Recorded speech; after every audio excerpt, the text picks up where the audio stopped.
foundation, and they actually secrete wax.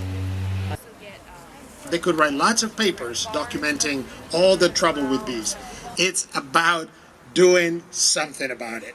And it's about teaching people to love the apiculture and to get involved and to figure out what the factors that can help. They then go across the world to Colombia and to the Amazon forest, and they find communities and they share the art of apiculture to create economic opportunity while at the same time doing something that has tremendous environmental impact. Now, don't get me wrong, I always was aware of the bees and their metaphorical significance in our lives.